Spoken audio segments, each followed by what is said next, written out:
Oi, gente, Roberto Rilo Bíscaro aqui. Ao longo de novembro foram incorporados ao catálogo do Streaming Max os 6 episódios da docusérie de crimes da vida real chamada Assassinatos na Rua Elm. Bom, vamos dar uma contextualizada, né? Trata-se de uma série de crime da vida real temática. Esses 6 crimes que são retratados nessa possível primeira temporada aconteceram em tempos e cidades bem diferentes dos Estados Unidos, só que todas as residências, lugares de crimes tal, eram localizadas em uma rua que se chamava Elm Street. É um nome de rua bastante comum nos Estados Unidos. Só que antes de falar sobre da onde vem esse título tal e de algumas características dessa primeira temporada, eu gostaria de convidá-los a se inscreverem no canal Robertando, curtir os vídeos, compartilhá-los, agradeço bastante. Exceto por ruas cujos nomes são números, né? First Street e tal, ou tipo Main Street. Elm Street é assim, tem milhares, e eu não estou exagerando não, gente. Tipo, mais de 4.000 ruas nos Estados Unidos chama-se Elm. Então, Elm Street dá uma ideia de uma coisa bem pacata, de subúrbio, tá?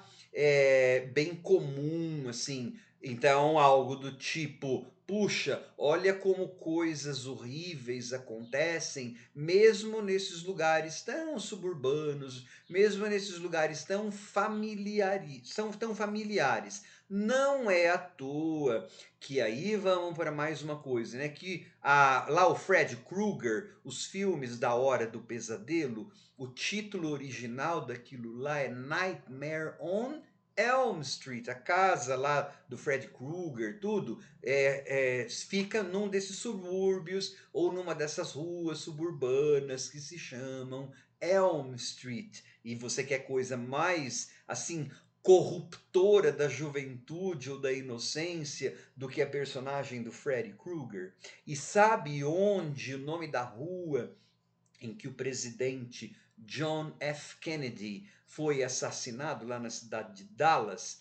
Elm Street, aí até é uma rua bem grandona, assim, né? Quando a gente vai para Dallas, tem os X nos lugares que ele recebeu os tiros. Então, aliás, o fato do John Kennedy, que é um ícone norte-americano e que muita gente falou que quando ele foi assassinado, a América perdeu um pouco da sua inocência, blá blá blá. Isso pesou para que o Wes Craven, diretor de Nightmare on Elm Street, A Hora do Pesadelo, nomeasse a rua como Elm Street. Ok, então eles pegaram essa referência a Elm Street na cultura americana, né? Ser uma rua muito popular, né? As ligações que eu falei, e juntaram crimes ocorridos em ruas com este nome e fizeram então uma docusérie de crime da vida real. E aí, para quem conhece mais ou menos bem os filmes do Freddy Krueger, vai perceber que a introdução dos capítulos, né, dos casos, tem um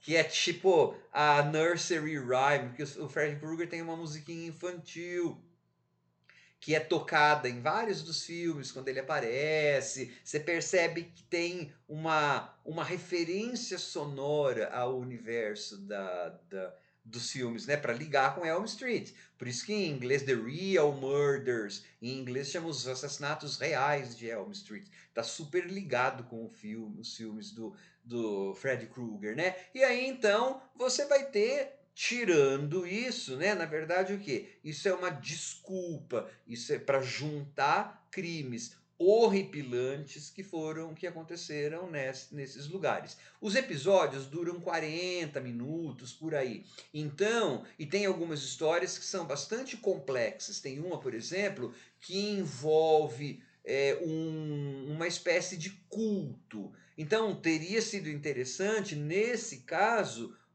uma daquelas docu-séries só sobre isso. Por quê? Para você entender melhor como que o culto começou, por algumas pessoas que se juntaram a esse culto, porque para você ter uma dinâmica maior. Do jeito que tá, algumas dessas histórias são apenas uma introdução. Deve ter ficado bastante detalhe para fora. E tem histórias ali, por exemplo, uma que envolve o assassinato de adolescentes, é um tema, você vai ver que é polêmico pra caramba, porque aconteceu no estado de Minnesota, onde tem um tipo de princípio jurídico, ou lei, ou coisa legal, que é a lei do castelo, the castle law, que o cidadão ele tem direito de proteger a sua propriedade, inclusive matando, se ele se sentir ameaçado, se a sua propriedade for invadida. E isso acontece ali, mas existem atenuantes, e esse caso deu um bafafá, né? Como a gente dizia antigamente,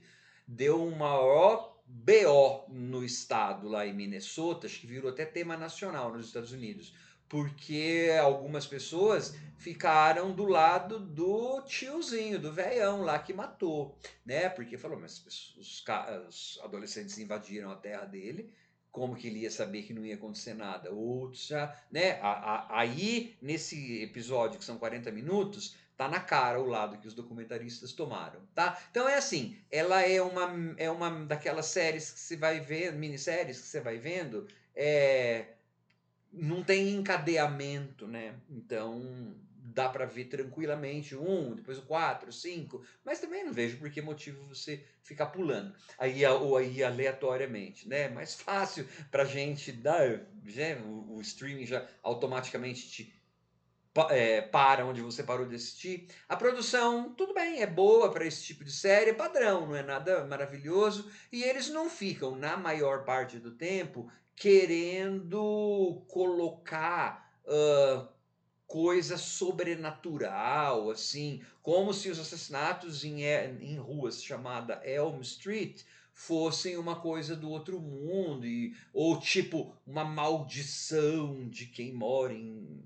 Elm Street, tá? Ou em alguma rua chamada Elm Street. Se são 4.400 e tantas ruas chamadas Elm Street nos Estados Unidos, certamente haverá crimes nessas ruas. Não é uma questão de maldição, isso é uma questão de probabilidade, é uma questão de estatística. Exceto no primeiro caso, que no primeiro episódio dá a entender que eles vão meio que fazer uma coisa meio mística ou misticoide, porque o assassinato lá do primeiro tem, né, você vê que é psicopata, mas no começo parece que não, tal, e tem um detetive que meio que entrou, parece, na jogada, tá vendo? Nesse caso, 5 ou 6 fatores tem a ver com Elm Street, porque numa outra cidade lá em que tinha tal coisa relacionada com esse crime, também chamava Elm Street, não sei das quantas, né? Mas esse tom de a maldição, assim,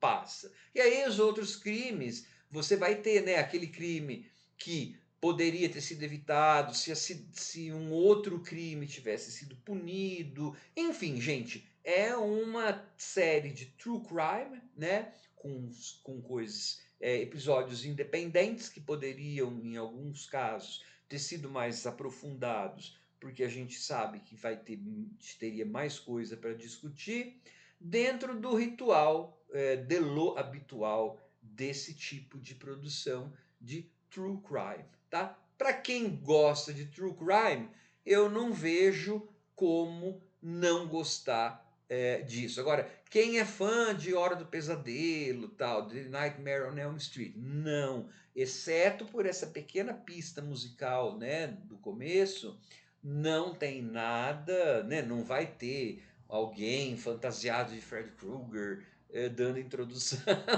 a cada história, não é nada disso, tá? Tchau.